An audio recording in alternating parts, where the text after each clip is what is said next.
En Arizona, la famine nous condamnait à mort. Pour la survie de ma famille, j'ai commis l'acte le plus monstrueux. J'ai acheté une vie. La terre était devenue un ennemi. Chaque matin, le soleil se levait, non pas comme une promesse de vie, mais comme un marteau de forgeron prêt à frapper l'enclume desséchée de nos champs. La poussière était notre pain quotidien. Elle recouvrait tout, s'infiltrait dans la moindre fissure de notre cabane, dans nos poumons, dans nos espoirs. Cela faisait 2 saisons que pas une goutte de pluie digne de ce nom n'était tombée sur notre lopin de terre en Arizona.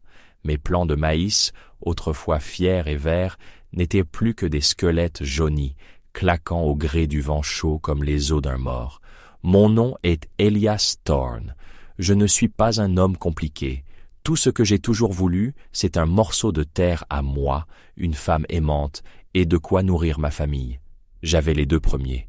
Martha, ma femme, avait le courage d'un soldat et la douceur d'une fleur du désert. Notre fils, Samuel, âgé de 6 ans, était un garçon silencieux qui avait oublié le bruit de la pluie. Mais la nourriture nous échappait. Notre dernier sac de farine était presque vide, les quelques poules que nous avions avaient cessé de pondre, et la carcasse de notre unique vache gisait derrière la grange, un festin pour les vautours.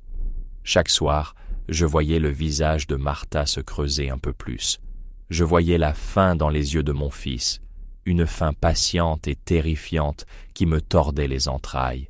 J'avais tout essayé. J'avais creusé le puits plus profond jusqu'à frapper la roche-mère.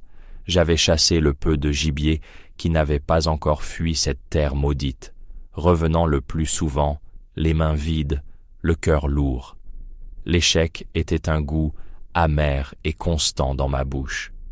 Une nuit, alors que le hurlement des coyotes semblait se moquer de notre agonie, Martha posa sa main sur la mienne.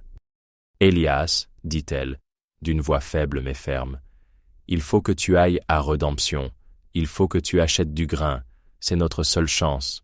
Redemption, la ville la plus proche, à une journée de cheval, un nom ironique pour un lieu qui n'offrait de salut qu'à ceux qui en avaient les moyens. C'était un ramassis de chercheurs d'or déçus, de cow-boys sans troupeau et de soldats désabusés. Un endroit dur, tenu d'une main de fer par un homme du nom de Silas Croft, l'unique marchand de grains à des centaines de kilomètres à la ronde. Je savais que les prix seraient exorbitants. Silas n'était pas un philanthrope, c'était un charognard qui prospérait sur le malheur des autres. J'ai rassemblé tout ce qui nous restait. Les quelques dollars que nous avions économisés, cachés dans une boîte en fer sous le plancher. J'ai aussi pris la montre en argent de mon père, mon seul héritage, le seul objet de valeur que je possédais. Avec ça, j'espérais pouvoir acheter assez de grains pour tenir jusqu'à ce que le ciel se décide enfin à pleurer sur nous. Le voyage fut un supplice. Mon cheval, aussi affamé que moi, trébuchait à chaque pas. Le soleil cognait sans pitié. Quand j'ai enfin aperçu les silhouettes grossières des bâtiments de Redemption, j'ai cru voir une hallucination.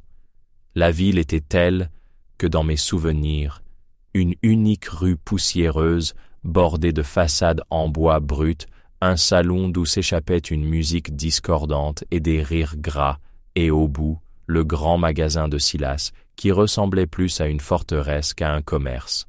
Je suis entré, le cœur battant. L'odeur de sciure, de cuir et de café me frappa. Une odeur de civilisation et d'abondance qui contrastait violemment avec la famine de ma ferme. Silas était derrière son comptoir, un homme massif au visage rougeau et aux petits yeux porcins. Il me toisa de haut en bas, un sourire narquois aux lèvres. Il savait pourquoi j'étais là. Ils venaient tous pour la même raison ces derniers temps.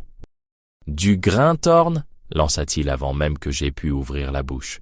« Oui, Silas, autant que je peux en acheter. » Il éclata d'un rire gras qui secoua son double menton. « Autant que tu peux, hein?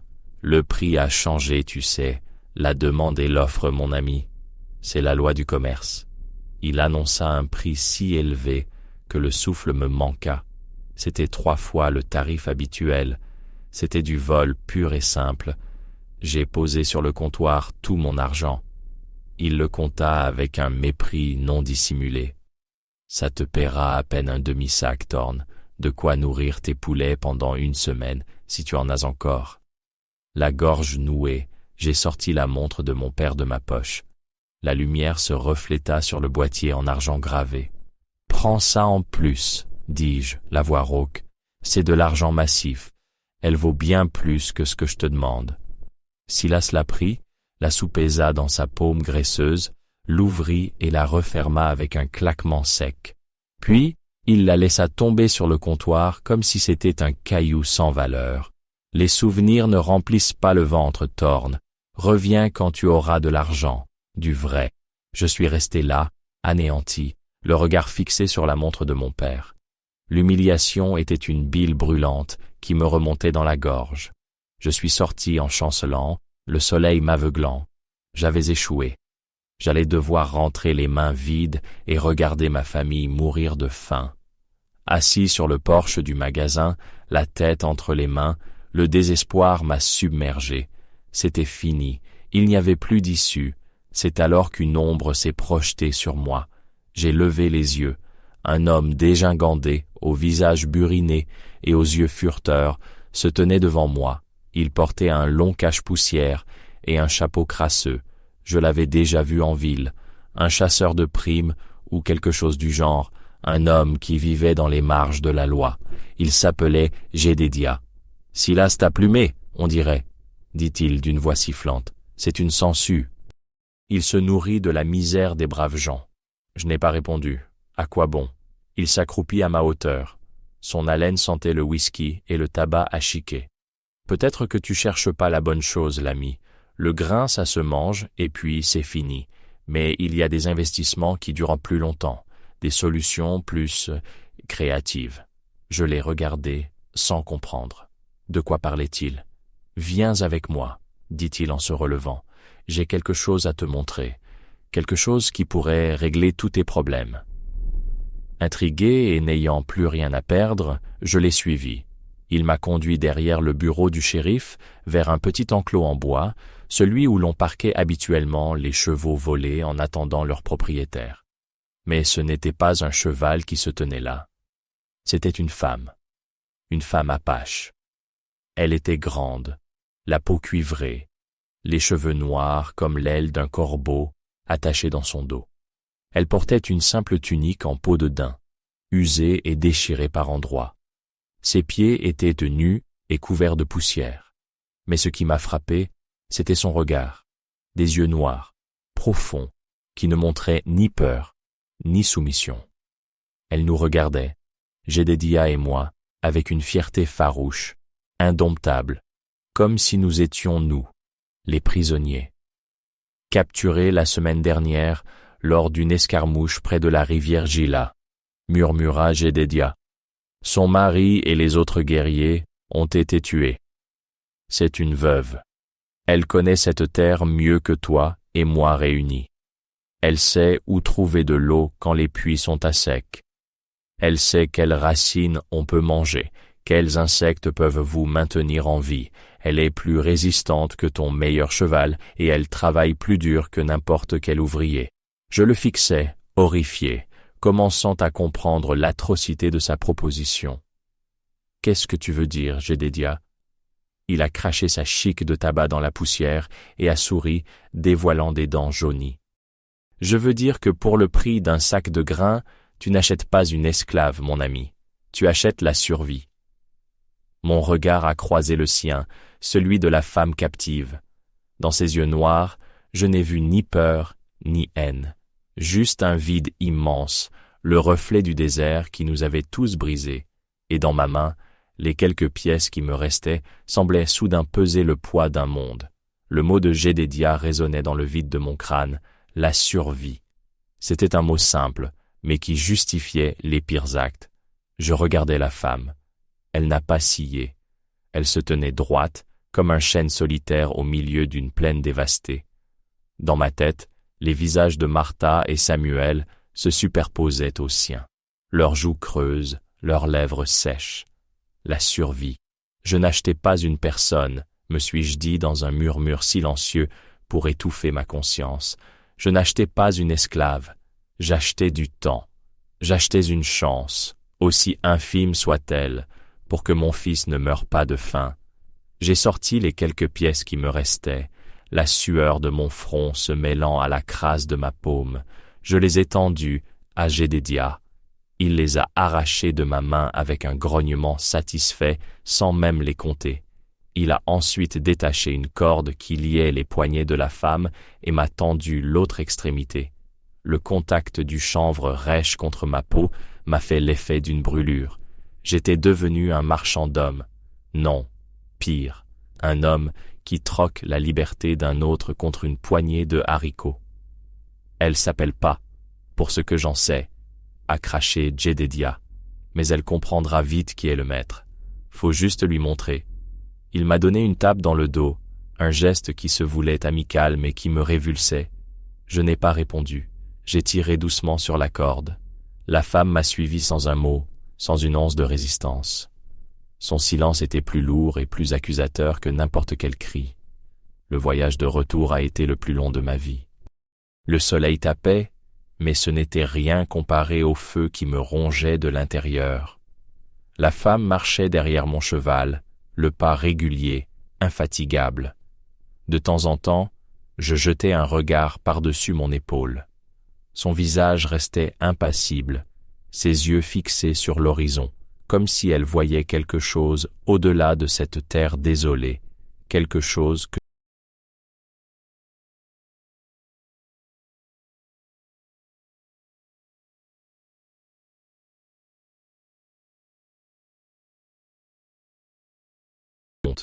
une honte si profonde qu'elle me donnait la nausée. Quand la silhouette de notre ferme s'est dessinée au loin, une nouvelle vague d'angoisse m'a saisi. Martha. Comment allais-je lui expliquer ça? Comment pouvais-je lui faire comprendre l'abîme de désespoir dans lequel j'avais dû plonger pour commettre un tel acte? Elle m'attendait sur le porche, une silhouette fine et fragile contre le bois blanchi par le soleil. En me voyant approcher, son visage s'est d'abord illuminé d'espoir. Elle cherchait les sacs de grains sur mon cheval, puis son regard est tombé sur la femme qui me suivait, sur la corde dans ma main. L'espoir sur son visage s'est éteint comme une bougie dans un courant d'air, remplacé par une incrédulité glaciale. Je suis descendu de cheval, les jambes tremblantes. Samuel est sorti de la maison, attiré par le bruit. Il s'est arrêté net, ses grands yeux curieux fixés sur l'étrangère. « Elias, qu'est-ce que ça veut dire ?» La voix de Martha était un murmure étranglé. Je n'ai pas pu la regarder dans les yeux. Mon regard s'est perdu sur les planches usées du porche. Silas, il ne voulait rien savoir. Pas assez d'argent, c'était ça, ou rien. Ça, a-t-elle répété, sa voix montant d'un cran. Qu'est-ce que c'est, ça, Elias? Une bête de somme que tu as achetée au marché? Martha, je t'en prie. Réponds-moi! A-t-elle crié, les larmes brillant dans ses yeux. Tu as acheté cette femme? Tu l'as achetée comme on achète un animal? Je n'ai rien dit. Mon silence était un aveu. Elle a porté une main à sa bouche, le visage tordu par le dégoût et la douleur. Mon Dieu, Elias, qu'as-tu fait? Tu as ramené l'esclavage dans cette maison, sur cette terre où nous voulions être libres. Elle va nous aider à survivre, ai-je plaidé, la voix brisée. Elle connaît le désert, elle sait comment trouver de la nourriture, de l'eau. Et à quel prix m'a-t-elle coupé? Au prix de notre âme, elle s'est détournée, incapable de me regarder, et est rentrée dans la maison en sanglotant. Samuel, effrayé, l'a suivie. Je suis resté seul dehors avec la femme apache. Le soleil commençait à se coucher, peignant le ciel de couleurs sanglantes. Elle n'avait pas bougé, n'avait pas réagi à notre dispute. Elle observait simplement la terre craqueler à ses pieds, comme si notre drame humain était insignifiant face à l'agonie du monde. Cette nuit-là, la tension dans notre petite cabane était insoutenable. Martha refusait de me parler. Nous avons mangé le peu qu'il nous restait en silence. J'avais donné à la femme un bol de soupe de maïs clair et une couverture, et je lui avais indiqué la grange. Elle avait accepté sans un regard, se retirant dans l'obscurité comme un fantôme. Je n'ai pas réussi à trouver le sommeil. Chaque fois que je fermais les yeux, je voyais le regard de la femme, le dégoût sur le visage de Martha. Je me suis levé et je suis sorti. La lune était pleine, projetant des ombres étranges et allongées. Un besoin irrépressible de vérifier si elle était toujours là, si elle n'avait pas fui, m'a poussé vers la grange. Je ne savais pas si je redoutais ou espérais sa disparition. Mais elle n'était pas dans la grange. La couverture était pliée proprement sur une botte de foin. Mon cœur a raté un battement. Je me suis précipité dehors, balayant les alentours du regard. Et puis je l'ai vue. Elle était au milieu du champ le plus sec, celui où mes plants de maïs étaient morts depuis des mois. Elle était à genoux, les mains posées à plat sur le sol dur et craquelé. Sa tête était inclinée, et des sons bas et rythmés s'échappaient de ses lèvres. Elle ne priait pas, elle chantait, une mélopée ancienne, une plainte adressée directement à la terre. J'étais paralysé, un intrus profanant un rituel sacré. Le vent s'est levé, soulevant la poussière autour d'elle, faisant onduler ses longs cheveux noirs. Soudain, son chant s'est arrêté. Le silence qui a suivi était total, assourdissant. Lentement, sans se retourner complètement, elle a tourné la tête vers moi. Dans l'obscurité, je ne pouvais pas distinguer ses traits, mais je sentais son regard posé sur moi, un regard qui semblait percer l'obscurité et sonder mon âme. Puis, une voix rauque, une voix qui semblait n'avoir pas servi depuis des années, a brisé le silence.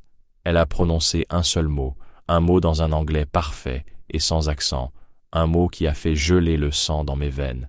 Pluie. Le mot a flotté dans l'air nocturne, chargé d'une promesse impossible. Pluie. Je suis resté immobile, le souffle coupé. Comment connaissait-elle l'anglais? Et pourquoi ce mot maintenant, au milieu de ce champ de désolation? Était-ce une prière, une prophétie ou une simple observation ironique? Elle s'est relevée avec une grâce fluide, a épousseté la terre de sa tunique et est retournée vers la grange, sans un autre regard pour moi, me laissant seul sous le ciel étoilé avec ce mot suspendu entre nous comme une énigme. Les jours qui ont suivi ont été étranges.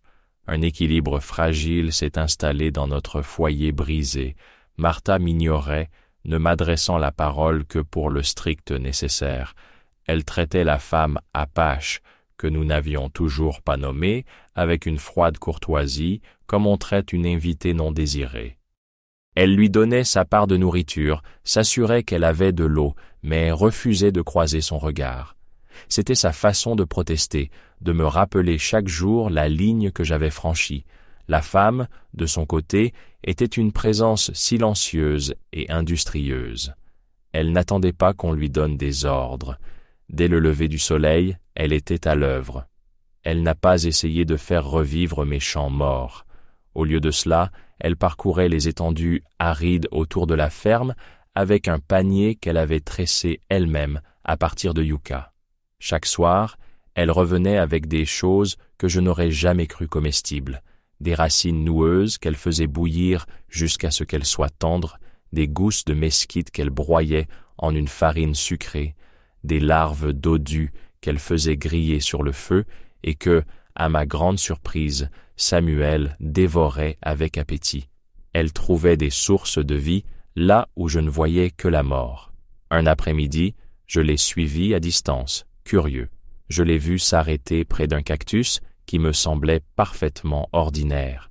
Avec une pierre aiguisée, elle a pratiqué une incision précise à sa base.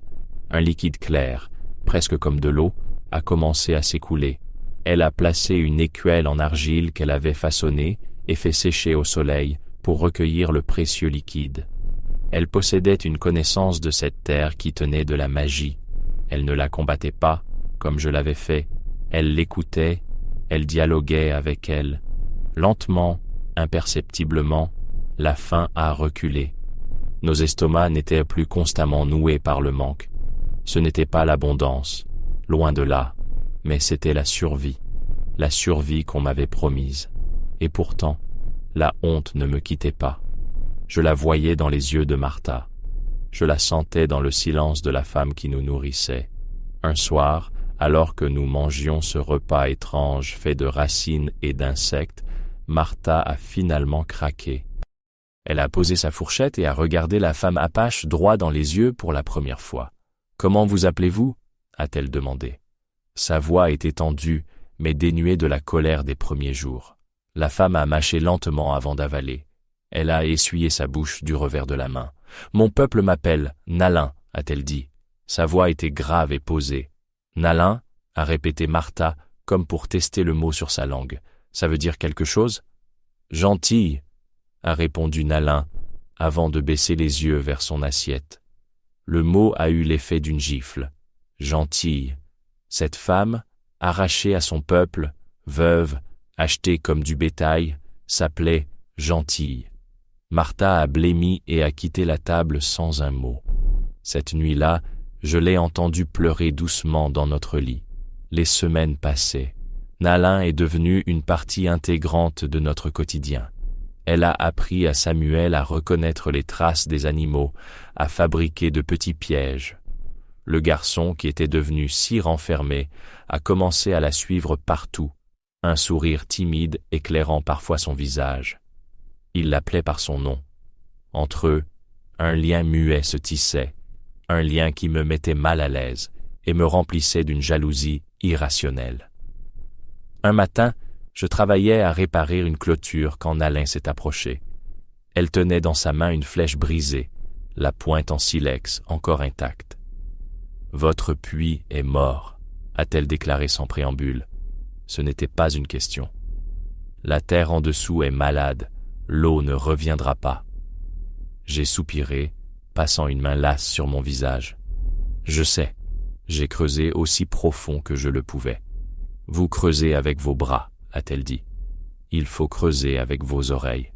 Elle a pointé du doigt une colline rocheuse à environ un demi-mille de la ferme, un endroit que j'avais toujours considéré comme stérile. Là-bas, sous les rochers qui ressemblent à un homme endormi, l'eau chante, elle est profonde, mais elle est là. J'ai éclaté d'un rire sans joie. Nalin, c'est de la folie, c'est de la roche pure. Il me faudrait des mois pour... L'eau est là, a-t-elle insisté, son regard noir ne me lâchant pas.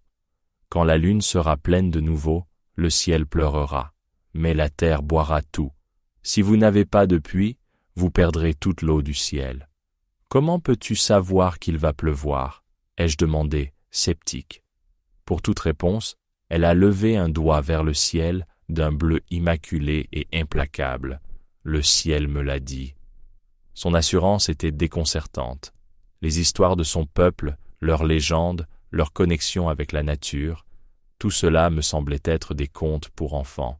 Et pourtant, elle avait trouvé de la nourriture, là où je n'avais trouvé que la mort. Contre toute logique, une partie de moi voulait la croire. Je devais la croire. Poussé par un désespoir renouvelé, j'ai passé les 2 semaines suivantes à travailler comme un forcené. J'ai transporté mes outils jusqu'à la colline. J'ai dégagé les rochers, creusant la terre dure sous un soleil de plomb. Martha pensait que j'étais devenu fou. Elle me regardait partir chaque matin avec un mélange de pitié et d'inquiétude. Le jour de la pleine lune est arrivé. Mon trou n'était qu'une cicatrice pathétique dans la roche, à peine profond de quelques pieds. J'étais épuisé, couvert de poussière, le corps endolori. Il n'y avait pas le moindre signe d'humidité. Et le ciel était toujours aussi clair, se moquant de mes efforts. J'avais échoué. De nouveau. Nalin avait eu tort. C'était une folle, et j'avais été un idiot de l'écouter. Ce soir-là, une atmosphère de défaite pesait sur notre dîner silencieux. Je n'ai même pas regardé Nalin. Après le repas, je suis sorti sur le porche, contemplant mon échec. Le ciel était une mer d'étoiles scintillantes, sans le moindre nuage. Nalin avait dit que le ciel pleurerait. C'était un mensonge. Soudain, le bétail de notre voisin le plus proche, à plusieurs miles de là, s'est mis à beugler. Puis, les coyotes ont commencé à hurler, non pas de leur cri habituel, mais d'une manière étrange, agitée. L'air, d'habitude si sec, est devenu lourd, presque suffocant. Une odeur étrange flottait, l'odeur de la terre mouillée, l'odeur de l'ozone. Je me suis levé, le cœur battant. À l'horizon, très loin à l'ouest, une lueur vacillante a brièvement illuminé le ciel. Un éclair de chaleur, puis un autre, plus proche. Nalin est sortie de la grange et s'est tenue à mes côtés. Elle n'a rien dit, elle a juste levé le visage vers le ciel qui s'assombrissait. Un vent frais, le premier depuis des mois, a balayé la cour, soulevant des tourbillons de poussière. Et puis, je l'ai sentie. Une seule goutte, froide, lourde, elle s'est écrasée sur mon front, puis une autre sur ma main. En quelques secondes, le ciel s'est ouvert. Une pluie torrentielle, violente, miraculeuse, s'est abattue sur notre terre assoiffée. Des éclairs déchirèrent le ciel et le tonnerre grondait comme un dieu en colère. Je suis resté là, trempé jusqu'aux os en un instant, le visage tourné vers le ciel, riant et pleurant en même temps. C'était vrai, elle avait raison. Au milieu du vacarme, Nalin a crié pour se faire entendre. Ce n'est pas une bénédiction, c'est un avertissement. Je me suis tourné vers elle, sans comprendre. Son visage, habituellement si calme, était transfiguré par une peur panique. Elle ne regardait pas la pluie, mais au-delà de la ferme, dans l'obscurité. « Ils savent que je suis ici », a-t-elle hurlé par-dessus le bruit de l'orage. « Ils l'ont senti. L'eau appelle mon peuple. Mais il n'y a pas que mon peuple qui suit la pluie. » Soudain, à travers le rideau d'eau, j'ai vu des torches qui approchaient, nombreuses, descendant la colline comme une coulée de lave. Et avec les torches, j'ai entendu un son qui a glacé mon sang plus sûrement que la pluie, le cri de guerre des Apaches. Ce n'était pas un cri de libération, c'était un cri de vengeance. La panique m'a saisi, une vague glaciale qui a effacé la joie de la pluie. « Rentre! Martha! Samuel! Barricadez la porte !» ai-je hurlé, ma voix se perdant dans le fracas du tonnerre. Je me suis précipité à l'intérieur. J'ai attrapé mon vieux fusil Winchester au-dessus de la cheminée et une boîte de cartouches. Mes mains tremblaient tellement que j'ai failli tout laisser tomber. Martha, le visage blême de terreur, a poussé la lourde commode contre la porte pendant que Samuel se cachait sous la table, pleurant en silence. Quand je suis ressorti, Nalin n'avait pas bougé. Elle se tenait sous la pluie battante, face aux torches qui se rapprochaient, une statue de défi au milieu de la tempête. « Nalin, rentre! Ils vont te tuer! Ils vont tous nous tuer! » Elle s'est tournée vers moi, et pour la première fois, j'ai vu des larmes se mêler à la pluie sur ses joues. « Ce ne sont pas les miens, » a-t-elle dit, sa voix brisée par une douleur que je ne pouvais imaginer. « Ceux qui me cherchent, c'est la bande de Cochise. Mon mari a défié son autorité. Ils nous ont traqués. Ils ont tué mon homme. Ils ne sont pas venus pour l'eau. Ils sont venus finir le travail. » Tout s'est éclairci dans mon esprit. Ce n'était pas son peuple qui venait la sauver, c'était ses bourreaux qui venaient la réclamer. Jedediah ne m'avait pas vendu une veuve, il m'avait vendu une fugitive, une condamnée à mort. Les cris de guerre se sont rapprochés, sauvages et terrifiants. Ils étaient à moins de 100 mètres. Je pouvais distinguer leurs silhouettes peintes dans la lueur vacillante des torches. Ils étaient une dizaine, des guerriers aguerris. Je n'avais aucune chance. J'ai épaulé le fusil, le canon glissant entre mes mains moites. « Reste derrière moi », ai-je grogné, même si je savais que c'était inutile. Mais Nalin a secoué la tête. « Non, ta guerre n'est pas la mienne. Mais ma mort ne sera pas la tienne. » Avant que je puisse réagir, elle a fait quelque chose d'insensé. Elle s'est avancée dans la boue, les bras écartés, et a commencé à chanter. Ce n'était pas le chant pour la terre que j'avais entendu, c'était un chant différent, plus aigu, plus perçant, un chant de deuil, une lamentation funèbre d'une beauté déchirante. Les guerriers se sont arrêtés net, leurs cris se sont tus, ils sont restés immobiles, l'arme à la main, fixant cette femme seule qui leur offrait son chant au lieu de sa peur. Le chef, un homme massif avec une cicatrice qui lui barrait le visage, a fait un pas en avant. « Nalin » a-t-il dit dans sa langue, mais le nom a résonné clairement dans la nuit. Elle a cessé de chanter et lui a répondu dans la même langue. Je ne comprenais pas les mots, mais je comprenais le ton. Il n'y avait ni supplique ni défi dans sa voix. C'était une conversation, calme et mesurée, au milieu de l'orage et de la menace de mort. L'homme a pointé du doigt notre maison, puis moi, avec mon fusil ridicule. Nalin a répondu. Elle a parlé pendant un long moment, sa voix portant malgré le vent. Elle a parlé de notre faim, de mon fils, de ma stupidité désespérée. Je l'ai compris sans comprendre. Elle ne se défendait pas. Elle nous expliquait. Quand elle eut fini, un long silence s'est installé, seulement troublé par le martèlement de la pluie. Le chef a regardé notre misérable ferme, le champ de maïs dévasté, puis il m'a regardé, moi, l'homme blanc tremblant qui avait acheté une femme pour survivre. J'ai vu quelque chose dans son regard. Ce n'était pas de la pitié, c'était une sorte de reconnaissance, la reconnaissance de la misère.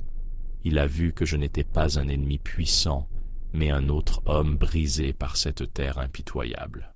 Finalement, il a dit un mot à Nalin, a tourné les talons et a fait un signe à ses hommes. Sans un autre regard, ils ont disparu dans la nuit, aussi vite qu'ils étaient apparus. Les torches se sont éloignées, leur lumière s'estompant jusqu'à n'être plus que des lucioles mourantes. Ils étaient partis. Je suis resté là, le fusil pendant à mon côté, le corps tremblant sous l'effet du froid et du contre-coup.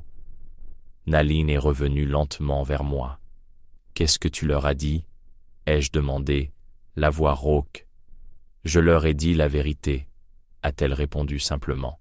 « Je leur ai dit que mon esprit était déjà mort avec mon mari, que mon corps avait été vendu pour nourrir un enfant qui avait faim. Je leur ai dit qu'il n'y avait plus rien à prendre, pas d'honneur à tuer un fantôme ou à détruire une famille déjà à genoux. » Elle a marqué une pause, son regard se perdant dans la nuit. La sécheresse rend les hommes cruels. Cochise, Silas Croft, toi, nous sommes tous pareils. Nous prenons ce que nous pouvons pour survivre. Ces mots m'ont frappé plus durement que n'importe quel coup. Elle avait raison. J'avais agi par désespoir, mais j'avais commis un acte monstrueux. La pluie commençait à se calmer, se transformant en un crachin doux. L'odeur de la terre humide était enivrante. C'était une odeur de renaissance. « Tu es libre, Nalin, » ai-je dit, et les mots avaient le goût de la cendre dans ma bouche. « Je suis désolé, tu peux partir quand tu veux. » Elle a hoché la tête. « Je sais. » Le lendemain matin, le monde était neuf, l'air était lavé, la poussière était retombée. La terre, noire et gorgée d'eau, semblait respirer de nouveau. Nalin était debout près du trou que j'avais commencé à creuser sur la colline. La pluie avait rempli la petite dépression d'une eau boueuse, mais claire. « L'eau chante », a-t-elle dit, un léger sourire aux lèvres. « Il faut juste creuser. » Elle n'est pas partie ce jour-là, ni le suivant. Ensemble, sans un mot, nous avons travaillé. J'ai creusé le puits. Elle a continué à trouver de la nourriture, mais elle m'a aussi montré comment faire. Elle m'a appris à lire la terre, à voir les signes que j'avais toujours ignorés. Martha, après avoir compris ce qui s'était passé cette nuit-là, a commencé à la regarder différemment. Le respect a remplacé la pitié. Elle lui a offert une de ses robes. Elle a commencé à s'asseoir avec elle le soir, partageant le silence plutôt que l'hostilité. Samuel était son ombre. Quelques semaines plus tard, le puits donnait une eau claire et fraîche. Avec les graines que Nalin avait conservées dans des poches cachées de sa tunique, des graines de maïs, de haricots et de courges résistantes à la sécheresse, nous avons replanté un petit lopin de terre. J'étais allé à Redemption, non pas pour acheter du grain, mais pour vendre quelques outils et récupérer la montre de mon père. J'avais besoin de cet héritage, pas pour sa valeur, mais pour ce qu'il représentait. Un matin d'automne, alors que les premières feuilles de nos plants de maïs se déployaient fièrement vers le ciel, Nalin était prête. Elle portait la robe de Martha et un petit sac contenant de la nourriture et de l'eau. Elle n'a pas dit au revoir. Elle a simplement posé sa main sur la tête de Samuel, a échangé un regard profond avec Martha, puis s'est tournée vers moi. « Cette terre n'est pas votre ennemie, m'a-t-elle dit. Écoutez-la, elle vous parlera. » Je lui ai tendu la montre de mon père. « Prends-la, pour t'aider sur ton chemin. » Elle l'a regardée, puis a secoué la tête. « L'argent ne remplit pas le ventre. Et le temps, mon peuple n'en a plus. » Elle a posé sa main sur mon bras, un simple contact qui en disait plus que tous les mots du monde. « Tu as acheté une veuve Apache, Elias Thorne, mais tu as sauvé un fermier. » Je l'ai regardé s'éloigner, sa silhouette se découpant sur le soleil levant, marchant non pas vers la vengeance ou la peur, mais vers un horizon qui lui appartenait. Elle ne se retourna pas.